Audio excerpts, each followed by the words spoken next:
ومن أحسن قولا ممن دعا إلى الله وعمل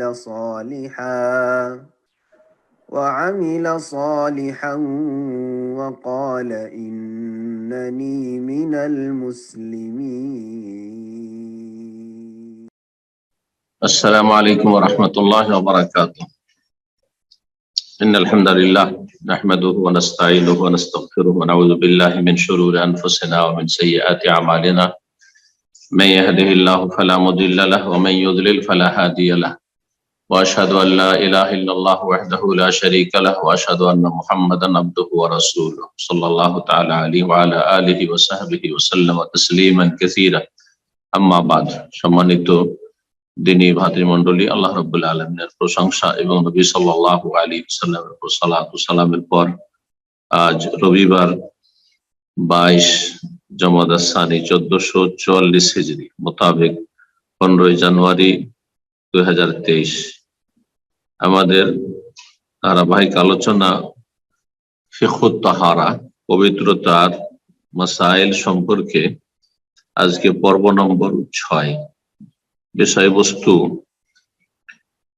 শৌচ কার্য সম্পাদনের সময় কিবলা সামনে বা পেছনে করার বিধান, কিবলামুখী হওয়ার বিধান, এর সাথে আরো কিছু শৌচ কার্যের সাথে সম্পর্কিত মাসাইল যা রয়েছে তা আমরা আজকে আলোচনায় নিয়ে আসার চেষ্টা করব। আল্লাহ রাব্বুল আলামিন তৌফিক দান করেন। লেখক বলছেন, হুকম ইস্তিকবালিল কিবলা ওয়া ইস্তিদবারিহা হালা কাদাইল হাজা। কাজায়ে হাজাতের সময়, মানে মানুষের প্রাকৃতিক প্রয়োজন পূরণ করার অবস্থায় কিবলাকে সামনে অথবা পেছনে করার বিধান যখন বলা হয় শরীয়তে, তখন 5টির একটি আহকাম হচ্ছে খামসা। উসুলে ফিকহের কায়দা হচ্ছে যে ফিকহের হুকুম আহকাম বিধিবিধান হচ্ছে 5 প্রকারের। 1 নম্বর হচ্ছে ফরজ ওয়াজিব। ফরজ ওয়াজিব একই জিনিস, অধিকাংশ আইম্মা ইকরামদের নিকট, শুধু হানাফি মাযহাব ছাড়া, তাদের কাছে কিছুটা পার্থক্য করা হয়েছে, কিন্তু বাকি সমস্ত আইম্মা ইকরাম আহলে সুন্নাত ওয়াল জামাত বলছেন যা ফরজ তাই হচ্ছে ওয়াজিব। জি, তো একটি হুকুম হচ্ছে 5টির ফরজ ওয়াজিব, যেটা করা আবশ্যক, না করলে গুনাহ। তার সরাসরি বিপরীত হচ্ছে হারাম, যেটা পরিত্যাগ করা ওয়াজিব ফরজ আর করা হারাম, করলে তাতে গুনাহ রয়েছে, হারাম নাজায়েজ। 3 নম্বর হচ্ছে মুস্তাহাব বা মানদুব, যা করা উত্তম আর না করলে তেমন কোনো গুনাহ নেই, করা উত্তম, করলে নেকি রয়েছে, মুস্তাহাব মানদুব। এরই অন্তর্ভুক্ত হচ্ছে সুন্নাত। সুন্নাত 2 প্রকার, সুন্নাত মুআক্কাদা আর গায়র মুআক্কাদা। 4র্থ হচ্ছে তার বিপরীত মাকরুহ, অপছন্দনীয়। মাকরুহ তানজি, অপছন্দনীয়, যা হচ্ছে না করা ভালো, আর কেউ করলে কোনো গুনহার কাজ করে দিল না, কিন্তু আপত্তিকর বলে। যদিও ফুকাহারা মাকরুহকে 2 ভাগে ভাগ করেছেন, মাকরুহ তাহরিম, যেটা হারামের কাছাকাছি। হারাম বলেননি ফুকাহারা, কেন? আসলে মাকরুহ যখন তাহরিম, তো একটু সতর্কতা অবলম্বন করেছেন কোরআন হাদিসের দলিলগুলি সামনে রেখে ভাষার ক্ষেত্রে, কিন্তু সেটি হারাম নাজায়েজের পর্যায়ে। মাকরুহ তানজি, সেটি হচ্ছে আসল মাকরুহ, অপছন্দনীয়, যেটা মুস্তাহাবের অপোজিট। 4টি হয়ে গেল। আর এই সবের মাঝামাঝি হচ্ছে মুবাহ বা জায়েজ, যা বৈধ, করা না করা সমান, করলেও কোনো নেকি নাই, না করলে কোনো গুনাহ নেই। তাহলে এই 5টির একটিতে অবশ্যই আসবে কিবলামুখী হয়ে শৌচ কার্য সম্পাদন করা, পেশাব পায়খানা করা, কিবলার সামনে বা পেছনে করে পেশাব পায়খানা করা। এর বিধান কি? তো লেখক বলছেন, ইয়াহরামু ইস্তিকবালুল কিবলা ওয়া ইস্তিদবারুহা, কিবলাকে সামনে করা এবং কিবলাকে পিছনে করা হারাম। তাহলে জেনে গেলাম হারাম, করলে গোনা হবে, নাজায়েজ।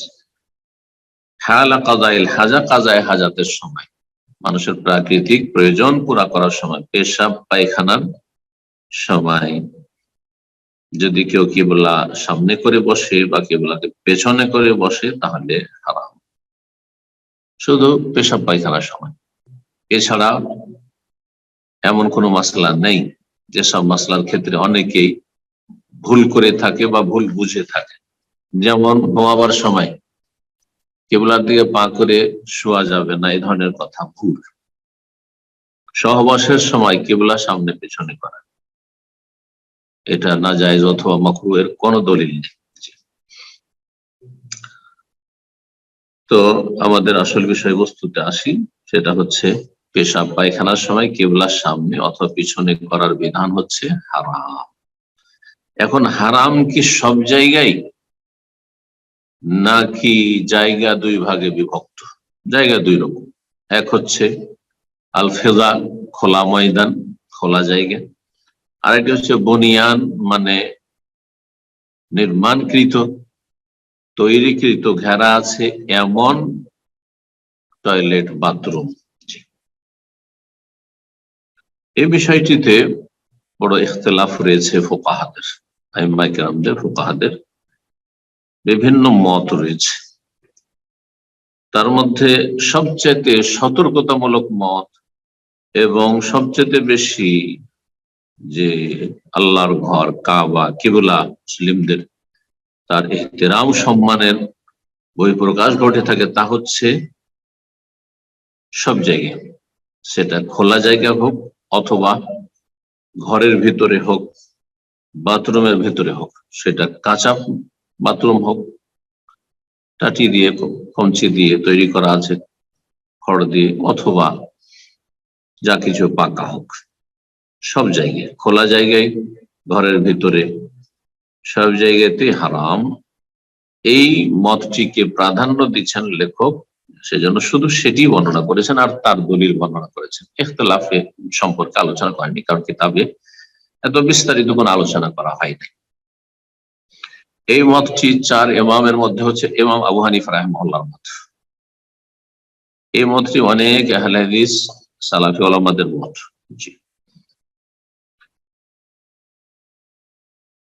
তবে বিষয়টিতে ইখতিলাফ রয়েছে বলছিলাম। দ্বিতীয় যে মতটি, সেটা হচ্ছে জমহুর, অধিকাংশ আইম্মায়ে কেরামদের, তা হচ্ছে যে ঘরে বাইরের পার্থক্য রয়েছে। খোলা মাঠে যদি হয় তাহলে হারাম, সামনে করা পেছনে করা। আর যদি নির্মাণকৃত, তৈরিকৃত বাথরুম হয়, বাথরুমের ভেতরে হয়, চারিদিক থেকে ঘেরা আছে, তাহলে সেখানে উত্তম হচ্ছে কিবলামুখী বা কিবলাকে পিছনে না করা, কিন্তু করলে জায়েজ, জায়েজ। তাহলে হারামের দলিল দেখেন, প্রসিদ্ধ হাদিস আবু আইয়ুব আনসারী রাদিয়াল্লাহু তাআলা আনহু থেকে বর্ণিত। তিনি বলছেন, ক্বালা রাসূলুল্লাহ সাল্লাল্লাহু আলাইহি ওয়াসাল্লাম, রাসূলুল্লাহ বলেছেন, ইযা আতাইতুমুল গায়তা, যখন তোমরা পায়খানে আসবে, টয়লেটে আসবে, গায়েত, আল গায়েত বলা হয় আল মাকান মুনখাফিজ মিনাল আরদ, নিচু জায়গায়। সাধারণত মানুষ চোখের আড়ালে আসার জন্য আগের যুগে তো তৈরি করা বাথরুম থাকতো না, খোলা মাঠ ময়দানে মানুষ কাযায়ে হাজাত করতো, পেশাব পায়খানা করতো, সেই জন্য একটু নিচু জায়গায় আসতো যাতে মানুষের নজর না আসে, অথবা কোনো কিছুর আড়ালে আসতো। জি, তো নিচু জায়গাকে গায়েত বলা হয়। এখান থেকে গায়েত মানে টয়লেট, বাথরুম। যখন তোমরা পেশাব পায়খানার জন্য বাথরুমে আসবে, গায়েত, ফালা তাস্তাকবিলুল কিবলা, তোমরা কিবলা সামনে করিও না, ওয়ালা তাস্তাদবিরুহা, আর তোমরা কিবলাকে পেছনেও করিও না, দুটোই সমান। যদিও তৃতীয় কিছু ফাকিহদের মত রয়েছে যে সামনে করা যাবে না, কিন্তু পেছনে করা যাবে। জি, যেটি দুর্বল মত। আর একটা চতুর্থ আর একটি মত রয়েছে যে প্রথম দিকে নিষেধ ছিল, পরে বৈধ করে দেওয়া হয়েছে, মানসুখ হয়ে গেছে, নিষেধাজ্ঞার যে হাদিসগুলি সেগুলি মানসুখ রহিত হয়ে গেছে। জাহিরি মত এটি, সেটিও ঠিক নয়। তো প্রথম যে দুই মত বললাম, দুটো মত, এই দুটো মত এর মধ্যে একটিকে আমাদেরকে প্রাধান্য দিতে হবে। লেখক প্রাধান্য দিয়েছেন যে খোলা মাঠে হোক অথবা তৈরিকৃত বাথরুমে হোক, পেশাব পায়খানার সময় কিবলা সামনে করা পেছনে করা হারাম। সামনেও করবে না তোমরা, পেছনে করবে না। নবী সাল্লাল্লাহু আলাইহি সাল্লাম থেকে এই হাদিস বর্ণনা আবু আইয়ুব আনসারী। তারপরে বলছেন নবী সাল্লাল্লাহু আলাইহি ওয়াসাল্লাম, ওয়ালাকিন শাররিকু আও গাররিবু, তবে তোমরা হয় পূর্ব দিকে মুখ করে না হয় পশ্চিম দিকে মুখ করে তোমরা পেশাব পায়খানা করো। পূর্ব পশ্চিম হয়ে তোমরা বসো, পূর্ব অথবা পশ্চিম হয়ে বসো, উত্তর দক্ষিণ হয়ে বসে না। এর অর্থ কি? এর অর্থ যদি ফিট করেন ওই সব দেশের সাথে, যেসব দেশে আমাদের বসবাস, ভারত, বাংলাদেশ, পাকিস্তান, আমরা পূর্ব দিকে আছি, তাহলে আমরা যদি পূর্ব দিকে মুখ করি তো পেছন দিকে কিবলা হয়, আর পশ্চিম দিকে মুখ করলে সামনে হয়ে যাবে। আমাদের জন্য তো এই হাদিসের খেলাফ আমল, এই হাদিসের উপর আমল শারীরিক গারিব করাই যাবে না, পূর্ব পশ্চিম হয়ে বসাই যাবে না, কারণ আমাদের পশ্চিমে কিবলা রয়েছে। এরকম যারা পশ্চিম দিকে আছেন, পশ্চিমের দেশে, আফ্রিকা, ইউরোপ, আমেরিকা, পশ্চিম দেশে আছেন, তাদের জন্য চলবে না। তাহলে এই নির্দেশটি কার জন্য? নবী সাল্লাল্লাহু আলাইহি ওয়াসাল্লাম যেহেতু এই হাদিসটি বলেছিলেন মদিনায় অবস্থানকালে, আর মদিনা মক্কাতুল মুকাররমা থেকে, কাবা থেকে উত্তর দিকে, সুতরাং দক্ষিণ আর উত্তর হয়ে বসা যাবে না, পূর্ব পশ্চিম হয়ে বসা যাবে। এই সম্বোধনটি ছিল মদিনাবাসীদের জন্য। আর যারা এই রকমের দিকে বসবাস করে, হয় উত্তর দিকে বসবাস করে কাবা থেকে, না হয় দক্ষিণ দিকে বসবাস করে, মদিনার দিকে, শাম দেশের দিকে, সিরিয়া, জর্ডন, লেবানন, ফিলিস্তিন, সব দিকে বসবাস করে, আর না হলে বসবাস করে ইয়ামানের দিকে, এর উত্তর দক্ষিণ দিকে যারা বাস করে কাবার কাছে হোক দূরে হোক, তাদের জন্য তোমরা শাররিকু আও গাররিবু, তোমরা পূর্ব পশ্চিম হয়ে বসো, উত্তর দক্ষিণ হয়ে বসে না। কালা আবু আইয়ুব আনসারী রাদিয়াল্লাহু তাআলা আনহু এই হাদিস রাসূলুল্লাহ সাল্লাল্লাহু আলাইহি ওয়াসাল্লামের বর্ণনা করে দিলেন। তারপরে বলছে ফাকাদিমনা শাম, আমরা এক সময় শাম দেশে গিয়েছিলাম সফরে। ফাওয়াজাদনা মারাহিজা, সেখানে গিয়ে দেখলাম যে বেশ কিছু তৈরিকৃত, নির্মাণকৃত বাথরুম, টয়লেট, মিরহাজের বহু বছর, খড় দিয়ে, সেই যুগে খড়ের টাটি দিয়ে যে তৈরি করা হইতো সেগুলিকে বলা হয়তো মিরহাজ। বনিয়াত কিবলা আল কিবলা, যেগুলি নির্মাণ করা হয়েছিল কিবলামুখী করে, তাতে বসলে কিবলামুখী, কিবলা সামনে করে বসতে হবে, এইরকম করে বানানো হয়েছে। আর সেগুলির সম্মুখীন এমন জায়গায় গেলাম যে সেখানে গিয়ে ঘরের ভিতরে বা টয়লেটের ভিতরে বাথরুম করতে হচ্ছে, শৌচকার্য পূরণ করতে হচ্ছে, আর সেখানে এমন ভাবে তৈরি করা আছে যে কিবলা সামনে করে বসতে বাধ্য। কি করব, প্রয়োজন, উপায় নেই। ফানানহারিফু ওয়া নাস্তাগফিরুল্লাহ, অন্য রিওয়ায়াত ফাকুননা নানহারিফু আনহা ওয়া নাস্তাগফিরুল্লাহ, তখন আমরা সেখান থেকে ফিরে যেতাম আর আল্লাহর তাআলার কাছে ক্ষমা চাইতাম, ফিরে যেতাম এবং মহান আল্লাহর কাছে ক্ষমা চাইতাম। এই সেখান থেকে ফিরে যেতাম আর আল্লাহর কাছে ক্ষমা চাইতাম, এর অর্থ কি? একটি অর্থ, দুটো অর্থ। একটি অর্থ কেউ কেউ করেছেন যে আমরা তখন সেসব বাথরুম থেকে ফিরে গেলাম, সেসব বাথরুমে বসলাম না, অন্য জায়গায় বাথরুম করে সেখান থেকে ফিরে গেলাম আর আল্লাহর কাছে ক্ষমা চাইলাম যে আল্লাহ মাফ করো এইসব লোকদেরকে, মাফ করো যারা এই ভুল করছে। এটি একটি অর্থ। আরেকটি অর্থ হচ্ছে যে আমরা বাধ্য হইলাম সেসব বাথরুমে বসে বসে শৌচ কার্য পূরণ করতে, আর আমরা তা করে ফেললাম, কিন্তু একটু বাঁকা হয়ে বসলাম। ইনহিরাফ মানে একটু বাঁকা হয়ে বসা, যাতে করে সরাসরি কিবলামুখী না হয়ে যায়। এবং এই যে আমরা এই ভুলটি নিরুপায় হয়ে করলাম, নাস্তাগফিরুল্লাহ, আল্লাহর কাছে ক্ষমা চাই, আল্লাহ আমাদেরকে মাফ করে দাও। বুখারী মুসলিমের হাদিস, সহিহ বুখারী মুসলিমের হাদিস। এই হাদিস হচ্ছে দলিল কিসের? যে ঘরে হোক আর বাইরে হোক, পেশাব পায়খানা অবস্থায় কিবলা সামনে পিছনে কোনোটাই করা যাবে। তাহলে যারা বলছেন যে পার্থক্য, ঘরের ভিতরে হলে করা যাবে তৈরিকৃত বাথরুম, আর যদি ফাঁকা মাঠে হয় করা যাবে না, তাহলে ধরি আব্দুল্লাহ বিন ওমর রাদিয়াল্লাহু তাআলা আনহুমা থেকে বর্ণিত হাদিস সহিহ বুখারী মুসলিম রয়েছে। তিনি বলছেন যে আমি একবার আমার বোন হাফসা রাদিয়াল্লাহু তাআলা আনহার বাড়ির ছাদে উঠেছি। ছাদে উঠে দেখি যে নবী সাল্লাল্লাহু আলাইহি ওয়াসাল্লাম শৌচ কার্য সম্পাদন করছেন, শাম দেশকে সামনে করে আর কিবলা পিছনে করে, কিবলা পিছনে করে, কাবা পিছনে করে।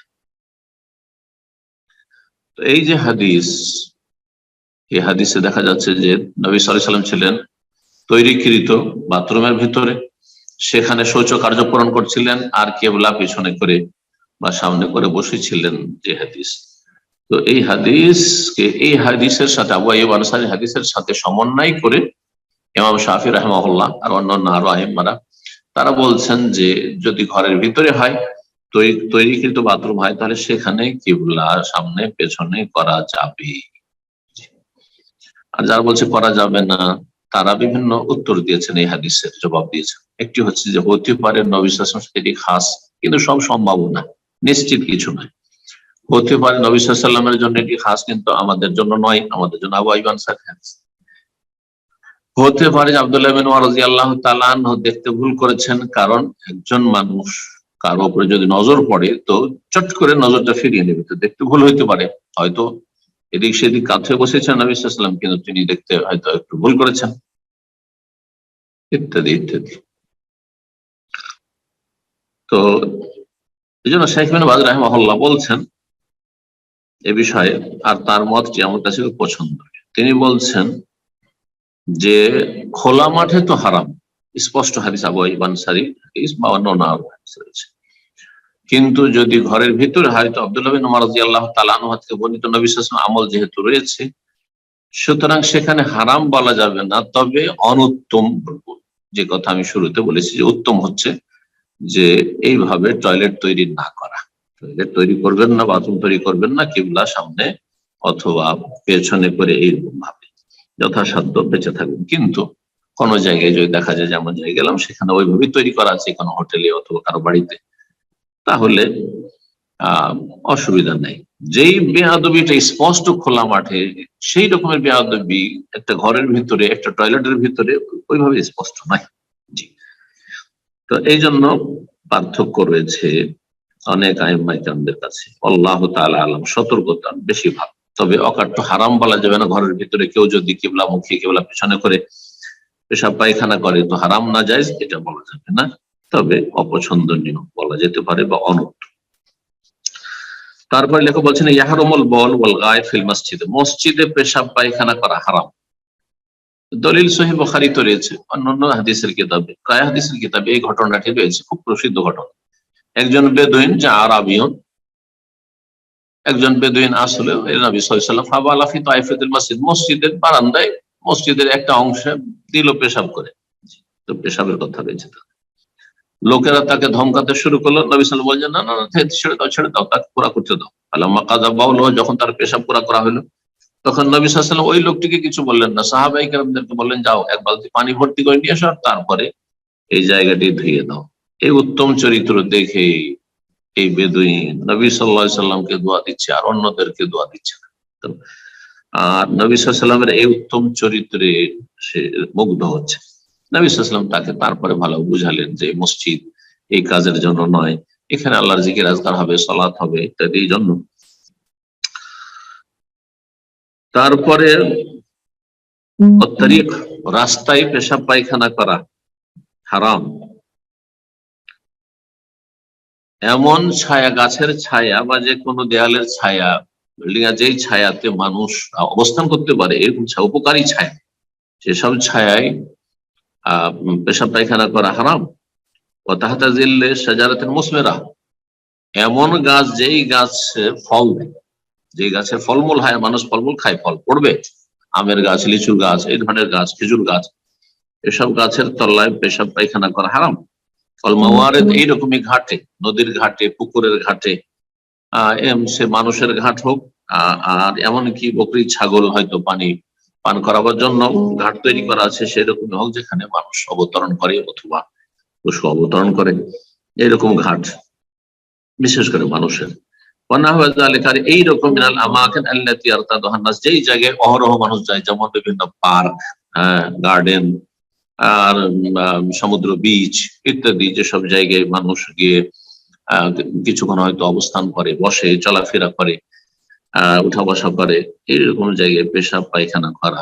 জি, সিঁড়িতে, রাস্তা, সিঁড়ি, বিল্ডিং এর সিঁড়িতে অনেকে পেশাব করে দেয় বা ময়লা আবর্জনা ফেলে, সব ভালো মানুষের কাজ নয়। তো এগুলি হারাম। এর দলিল আবু দাউদে রয়েছে, ইবনে মাজায় রয়েছে, যে হাদিস রয়েছে ইত্তাকুল মালাইনা সালাসা, তিনটি লানতের, অভিশাপের কাজ থেকে বেঁচে থাকো। মানুষ দেখলেই শুধু বদদুয়া দেবে আর লানত করবে। হাদিসটি হাসান। এটি হচ্ছে রাস্তায় পেশাব পায়খানা করা, আর কোনো ছায়ায় পেশাব পায়খানা করা, আর গাছের তলায় বা ঘাটে, এই হাদিসে এই বিষয়গুলি বর্ণনা করা হয়েছে। আর এর উপর কিয়াস করা হয়েছে অন্যান্য উপকারী জায়গাগুলি, যেগুলি জায়গায় মানুষ সচরাচর চলাফেরা করে বা অবস্থান করে, এরকম স্টেশনে, বাস স্ট্যান্ডে। জি, তারপরে বলছেন আল ইস্তেজমার এখন বেসালাসাতে আহজারিন মুনাক্কিয়াহ, যে ঢিলা কুলুক নেবেন না বা পাথর ব্যবহার করবেন যখন, তখন কমপক্ষে তিনটি এমন পাথর বা ঢিলা হইতে হবে যাতে পরিষ্কার পরিচ্ছন্ন করে দেয়, কমপক্ষে তিনটি। কারণ একটিতে সাধারণত হয় না, একটি যদি বড় হয় আর তিন কোনা তিন ভাগ করে, সেটা হইতে পারে। ফাইনলাম তুনকি বা তুনাক্কি, যদি তিনটাতে পরিষ্কার পরিচ্ছন্ন না হয়, তাহলে জাদা, অতিরিক্ত বাড়াবে, তখন 5টা করবে, 7টা করবে। জোড় করলে জায়েজ, কিন্তু বেজোড় হচ্ছে উত্তম। ওয়ায়ুসান্নুকাতহু আলা উইতরিন, আর বেজোড় ব্যবহার করা হচ্ছে সুন্নাত। নবী সাল্লাল্লাহু আলাইহি ওয়াসাল্লাম বলেছেন ওমান ইস্তাজমারা ফালইউতির বা ইজাস্তাজমারা আহাদুকুম ফালইউতির। সহিহ বুখারীতে, মুসলিম হাদিস রয়েছে, যখন তোমাদের কেউ ইস্তিজমার করবে, মানে পাথর ব্যবহার করবে, ঢেলা কুলুক ব্যবহার করবে, তখন যেন বেজোড় করে, যেমন 3, 5, 7 ইত্যাদি, এক নয়। তারপরে লেখক বলছেন ইয়াহরাবুল ইস্তিজমার বিআজমিন ওয়া রাউসিন ওয়া তুআমিন ওয়া মুখতারা। জি, ঢেলা কুলুক ব্যবহার করা, ঢেলা ব্যবহার করেন, পাথর ব্যবহার করেন, কিন্তু কুলুক ব্যবহার করছেন হাড্ডি দিয়ে, হাড্ডি দিয়ে পায়খানা পরিষ্কার করছেন, পেশাব পরিষ্কার করছেন, অথবা গোবর দিয়ে, জি, গোবর, গরুর উটের ইত্যাদি, কোন খাবার দিয়ে, খাদ্যদ্রব্য, অথবা কোনো সম্মানিত কোনো পেপার, এমন পেপার যে পেপার বা কোনো ইসলামিক বই পুস্তক, ইসলামিক বই পুস্তক স্বাভাবিক। আজকাল মুসলিম দেশের পত্র পত্রিকা তো আল্লাহর নাম থাকতে পারে, সুতরাং পত্র পত্রিকা দিয়ে ব্যবহার, আপনার পেশাব পায়খানা পরিষ্কার করা জায়েজ নয়। যেগুলিতে আল্লাহর নাম বিশেষ করে রয়েছে, ইসলামিক কোনো কথা রয়েছে, ভালো কথা রয়েছে, উপদেশ রয়েছে, যেগুলো সম্মানিত এক কথায়, কিন্তু যেগুলো সাধারণ জন্য, যেমন টিস্যু, অসুবিধা নেই। তারপরে বলছেন ইউজালুল খারিজ মিনাস সাবিলাইন, এই হাদিসটি মুসলিমে রয়েছে। এই হাদিসে এই মাসলার দলিল সহিহ মুসলিমে রয়েছে, যে হাড্ডি দিয়ে, গোবর দিয়ে তোমরা শৌচ কার্য পূরণ করবে না, বা যেটা বলা হচ্ছে যে কলুক নেবে না, কলুক নেবে না, ইস্তেজমার কলুক বলা হয়। পানি উত্তম, আর যদি পানি না থাকে অথবা পানি ব্যবহার না করতে চান, অল্প আছে, ব্যবহার করবেন না, হয়তো পাথর ব্যবহার করবেন, ঢেলা ব্যবহার করবেন, জায়েজ। ইউজালুল খারিজ মিনাস সাবিল বিল মা, বলছেন যে পেশাব পায়খানার দ্বার দিয়ে যা কিছু নির্গত হয় তা দূর করতে হবে পানি দিয়ে, 1 নম্বরে পানি। আবিল আহজার, অথবা পাথর দিয়ে। আবিল মানাদিল, অথবা আজকাল মানুষ উন্নতি করেছে, আবিল মানাদিল মানে টিস্যু দিয়ে, আবিল ওয়ারা কোনো পেপার দিয়ে। তবে যে সেই পেপারে যেন কোনো ইসলামী কথা, আল্লাহর নাম, আল্লাহ রাসূলের নাম, আল্লাহর দ্বীনের কথা, কোনো কিছু আয়াত হাদিস না লেখা। অলমা আফজাল, পানি হচ্ছে উৎকৃষ্ট, লিআন্নাহু আবলাগ ফি তানজিফ, পানিতে বেশি পরিষ্কার পরিচ্ছন্ন হবে। তারপর লেখক বলছেন ইয়াজিবু গাসলু মাওদিল নাজাসা মিনাস সাবিল মা, বলছেন যে কাপড়ে যদি নাপাকি লেগে থাকে, তাহলে গোটা কাপড় ধোয়া আবশ্যক না, শুধু পানির দ্বারা যেই জায়গায় নাপাকি লেগে আছে, নাপাক বস্তু, পেশাব পায়খানা যা কিছু, ওই জায়গাটুকু ধুয়ে দেওয়া ফরজ। কিন্তু যদি অস্পষ্ট হয়ে যায়, আপনি বুঝতে পারছেন না যে কোন জায়গায় লেগেছে, কাপড় নাপাক আছে, নাপাকি লেগেছে, কিন্তু কোন জায়গায় আর বুঝতে পারছেন না, স্পষ্ট খাফিয়া মাউদিহা, জায়গা যদি স্পষ্ট হয়ে যায়, গাসালা সব কুল্লা, পুরো কাপড় ধুতে পারবে, পুরো কাপড় ধুতে পারবে। সর্বশেষ মাসলা সেটা হচ্ছে যে যেসব শিশুরা, ছেলে হোক, সন্তান হোক অথবা মেয়ে সন্তান হোক, দুধ পান করার বয়সে রয়েছে আর তাদের প্রধান খাদ্য হচ্ছে মায়ের দুধ, প্রধান খাদ্য হচ্ছে মায়ের দুধ, এখনো খাবার দাবার ভাত রুটি ইত্যাদি এসব খেতে পারে না, তাদের পেশাবের ক্ষেত্রে ছেলের পেশাব আর মেয়ের পেশাবে পার্থক্য করা হয়েছে। আবু দাউদে সে হাদিসটি রয়েছে, নাসাইতে রয়েছে, আর ইবনে মাজায় রয়েছে, হাদিস সহিহ। বলছেন লেখক ইউনজাহু বাউলুল গোলাম, যদি বালক হয়, ছেলে শিশু হয় আর সে দুধ পানের বয়সে থাকে, তাহলে তার পেশাবে পানি ছিটিয়ে দেওয়া যথেষ্ট। না পা কিন্তু এই ক্ষেত্রে একটু আল্লাহ হালকা করেছেন, যে যেহেতু গোটা কাপড়ে ছিটে যাওয়ার সম্ভাবনা বেশি, কারণ বাচ্চারা, ছেলে শিশু যদি পেশাব করে তাহলে গোটা কাপড়ে ছিটে গেছে, আর গোটা কাপড় ধুলে অনেক সময় কষ্ট করি মানুষ, একটি কাপড় আছে না, বিশাল জামানায় একটি কাপড়ই ছিল অধিকাংশ সাহাবায়ে কেরামদের রাদিয়াল্লাহু তাআলা আনহুম। হালকা করা হয়েছে মাসলে, আজকাল আলহামদুলিল্লাহ যথেষ্ট কাপড় আছে, সেজন্য এইসব না করে কাপড় বদলে নেওয়াটাই হচ্ছে শ্রেয় এবং অধিক সতর্কতা। বালকের পেশাব পানি ছিটিয়ে দিতে হবে, ছিটিয়ে দেওয়া যথেষ্ট। আর বালিকা পেশাবকে ধুইতে হবে, কারণ যদি বালিকা পেশাব করে তাহলে এক জায়গায় পেশাব এত দূর পর্যন্ত গোটা কাপড়ে ছিটে যায়নি সাধারণত, এই জন্য এই ক্ষেত্রে বলা হয়েছে এই নাপাকিকে দূর করে ধুই। ওয়াহাদা মালাম ইয়াতামা, যতক্ষণ পর্যন্ত তারা খাবার দাবার খায় না, অন্য খাদ্য খায় না, সেরেলা খেতে শুরু করেছে, অন্যান্য আরো ফুড খেতে শুরু করেছে, তাহলে চলবে। ফাইজা তাইমা, যখন অন্যান্য খাবার খেতে লাগবে, ভাত রুটি ইত্যাদি, গোসেলা জামিয়ান, তখন ছেলে হোক আর মেয়ে হোক সবার, এবং যেমন বড়দের পেশাব ধুইতে হয় ঠিক তেমনি ছোটদেরও পেশাব ধুইতে হবে, কারণ বয়স ছোট থাকলে 1 বছর 8 মাস কিন্তু সে অন্যান্য খাবার খেতে লেগেছে, তাহলে তাদের পেশাবকে ধুইতে হবে।